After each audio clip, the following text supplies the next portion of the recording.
Nega hamma Lionel Messining xotiniga qoyil qoladi, ammo Ronaldoning rafiqasini tobora ko'proq tanqid qilishadi. Agar kanalimizni kuzatib bormasangiz, bizni yana ko'rish ehtimolingiz juda kam. Lekin obuna bo'lgan bo'lsangiz tabriklaymiz. Bu yog'iga har kuni yangi bilimlarga ega bo'lasiz.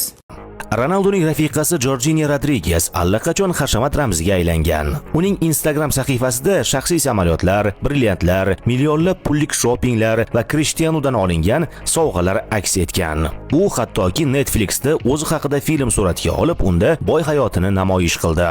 Endi buni Messining rafiqasi Antonella bilan solishtiring. Antonella hech qachon yulduz bo'lishga urinmagan. U hayotini ko'z-ko'z qilmaydi va e'tibor ortidan quvmaydi. Uning ijtimoiy tarmoqlarida faqat oila, bolalar va eri bilan birga o'tgan lahzalar bor. U doim stadion tribunalarida erining futbolkasida o'tirib, oddiy xotin kabi unga tashvishlanib qo'llab-quvvatlaydi. U hech qachon maqomni ko'rsatmaydi, shunchaki yonida bo'ladi. Uni ko'pincha oddiy supermarketda ko'rish mumkin. Ular er-xotin sifatida boshqa oddiy juftliklar kabi mahsulot tanlashadi.